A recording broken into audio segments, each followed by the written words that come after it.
안녕하세요. 형광펜 성경과 함께하는 성경 공부. 오늘은 에스겔 5장입니다. 인자야, 너는 날카로운 칼을 취해서 삭도를 삼아 네 머리털과 수염을 깎아라. 이런 털을 깎는다라는 것은 이스라엘 사람들이 잘 안 하던 행동이었습니다. 예를 들면 다윗이 옆 나라의 왕이 죽으니까 그것을 문상을 보내요. 그랬더니 그쪽 왕이 오해를 해가지고 다윗의 신하들의 그 수염을 깎죠. 수염을 잘라버리고, 그리고 또 옷의 엉덩이가 다 보이게 그것을 찢어가지고 돌려보냅니다. 그래서 너무 창피해가지고 다윗의 신하들이 못 들어오고 있었어요. 그래서 다윗이 너네는 여리고에 머물다가 수염 다 자라면은 그러면 들어와라라고 말할 만큼 수염이 깎인다라는 게 되게 부끄러운 행동이었습니다. 근데 수염이 깎인다든지 머리털을 깎인다는 거, 너네가 부끄러움을 당하게 될 거라는 하나의 사인이에요. 하나님께서 4장에서도 그 예루살렘이라는 것을 그리게 했습니다. 그래서 이 박석에다가 벽돌에다가 예루살렘 그려서 그것이 막 둘러싸여지고 옆에 토성들을 쌓고, 그리고 공성태로 둘러서 뭐 철도 옆에다 두고요. 그래서 에워싸이는 것을 징조로 보여줬고, 그뿐만 아니라 뭐 왼쪽으로 누워라 오른쪽으로 누워라 하면서 이스라엘과 유다의 그 죄악된 날들을 또 상징하기도 했었고, 또 쇠똥으로 갖다가 그 떡을 구워가지고 먹는 거, 그런 퍼포먼스도 다 하게 하셨는데, 여기서도 마찬가지로 머리털을 깎는다든지 수염을 깎는다라는 것은 일종의 유다 전체 나라들이 다 부끄러움을 당하게 될 것이다라는 것을 표현하고 있는 겁니다. 일단 느부갓네살 왕이 지금 1차, 2차로 쳐들어와서 지금 다 사로잡고 한 상태고, 마지막 3차가 남아 있는데, 그때 시드기야 왕 때도 하나님을 섬기지 않고 악을 행해요. 그래서 이제 마지막 경고의 메시지를 하나님이 지금 계속 주고 계시는 거거든요. 너네 그러다가는 다 이렇게 그 부끄러움을 당하게 될 것이다라는 것을 경고하고 있는 거예요. 저울에 달아서 나눴다가 그 성읍을 에워싸는 날이 차거든. 너는 터럭 3분의 1은 성읍 안에 불사르고 3분의 1은 성읍 사방에 칼로 치고 또 3분의 1은 바람에 흩트라. 내가 그 뒤를 따라서 칼을 빼리라. 그래서 이 칼로 머리카락 자른 거라든지 수염 자른 거, 그것을 갖다 흩을 때 칼로 치면은 그것처럼 하나님께서 따라서 칼로 빼서 치겠다라는 그런 말씀을 하시는 겁니다. 너는 그 터럭 중에서 조금을 가져다가 네 옷자락에다가 싸고 그 가운데 얼마를 가져다가 불에 던져 사르라. 그 속에 불이 이스라엘 온 족속에게로 나오리라. 주 여호와께서 가라사대 이것이 곧 예루살렘이라. 내가 그를 이방인 가운데 두어 열방으로 둘러있게 하였거늘 그가 내 규례를 거스리고 이방보다 더 악을 행하여서 내 율례도 그리함이 그 둘러있는 열방보다 더하니 이는 그들이 내 규례를 버리고 내 율례를 행하지 아니하였습니다. 하나님께서 모든 말씀을 주셨는데도 그것들을 행하지도 않고 듣지도 않을 뿐만 아니라 아예 하나님의 말씀을 받지도 못했던, 율례도 없고 규례도 없던 이방인들보다 악이 더 많은 거예요. 그래서 내가 이 유다 예루살렘 다 멸망시키는 거다. 그러므로 나 주 여호와가 말하노라. 너희의 요란함이 너희를 둘러있는 이방인보다 더하여 내 율례를 행하지 아니하며 내 규례를 지키지 아니하고 너희를 둘러있는 이방인의 규례대로도 행하지 아니하였느니라. 그러므로 나 주 여호와가 말하노라. 나 곧 내가 너를 치며 이방인 목전에서 너희 중에서 벌을 내리되 너희 모든 가증한 일을 인해서 내가 너에게 내릴지라. 그러한즉 너희 중에서 아비가 아들을 먹고 아들이 아비를 먹으리라. 내가 벌을 너에게 내리고 너희 중에 남은 자를 다 사방에 흩으리라.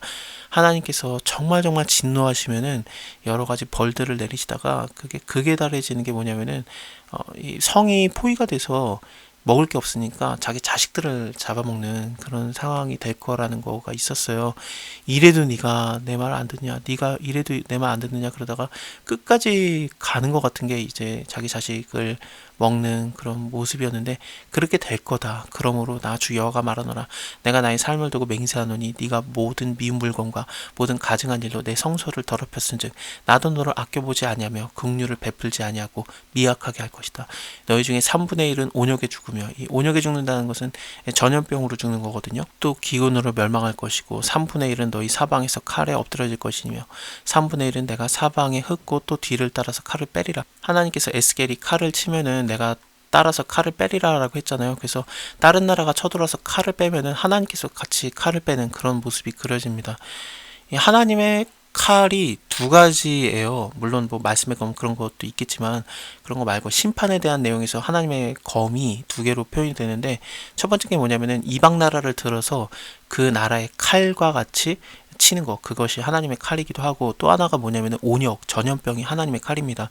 다윗이 인구조사했을 때 천사가 하나님의 검을 갖고 하나님의 칼을 갖고 이스라엘을 치거든요. 그래서 3일 만에 7만 명이 죽는 일이 있었는데 그 천사가 가진 게 칼이었는데 여호와의 칼인데 전부 다 전염병으로 죽었어요. 그래서 하나님의 검은 온역이기도 해요. 하나님의 검인 전염병과 그리고 하나님께서 다른 나라를 들어서 사용하는 그 진짜 칼, 그리고 또 기근은 뭐냐면 화살이에요. 여기 독한 화살로 너희를 멸하려고 한다라고 돼 있죠.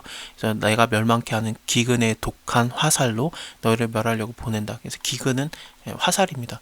하나님의 무기들이 이렇게 좀 등장을 합니다. 이렇게 심판할 때 사용되는 무기들이죠. 이와 같이 내가 내 노를 다한즉 그들에게 향한 분이 풀려서 내 마음이 시원하리라. 내 분이 그들에게 다한즉 나 여호와가 열심으로 말한 줄을 그들이 알리라. 내가 또 너로 황무하게 하고 너를 둘러있는 이방인 중에서 모든 지나가는 자의 목전에서 능욕거리가 되게 하리니 내 노와 분과 중한 책망으로 너에게 벌을 내리니즉 너를 둘러있는 이방인들에게 네가 수욕과 조롱을 당하고 경계와 괴이한 것이 되리라. 좀 그 괴상한 거, 이상한 거, 그것이 되리라. 나 여호와의 말이니라. 내가 멸망케 하는 기근의 독한 화살로 너희를 멸하려고 보내되 기근으로 더하겠다.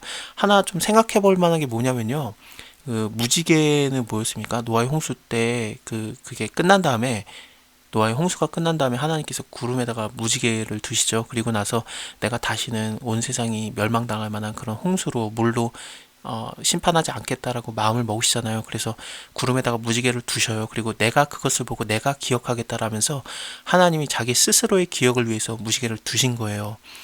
그 무지개가 사실 히브리어로 이게 활이라는 뜻입니다. 그래서 그걸 뒀다라는 게 다시는 그걸 사용하지 않겠다라는 뜻같이 느껴지잖아요. 그렇게 생각하면 활이 홍수를 일으키는 거고 화살은 기근, 가뭄 같은 걸 일으키는 느낌이 있는 거죠. 참 재밌습니다. 일단 무지개에 대한 것이 위에서도 언급이 됐기 때문에 2장이었나? 1장이었죠. 1장에서 이제 하나님의 영광의 형상의 모양을 보는데 그게 무지개 같았다라고 돼 있었어요. 그래서 이것만 봐도 노아의 홍수 때 하나님께서 다시는 그렇게 진멸하지 말아야지 하고 노아의 가족이 살아나지 않습니까? 그래서 언약이 그려지는데 무지개라는 것 자체가 그것처럼 기근이 일어나도 하나님께서 다시 뭔가 남겨두지 않을까, 살리지 않을까라는 게 좀 보여지는 게 이런 기근이라는 단어가 화살이라고 표현이 되기 때문에 그렇습니다. 내가 기근과 악한 짐승을 너희에게 보내어서 외롭게 하고 너희 가운데 온역과 살육으로 행하게 하고 또 칼이 너희에게 임하리라.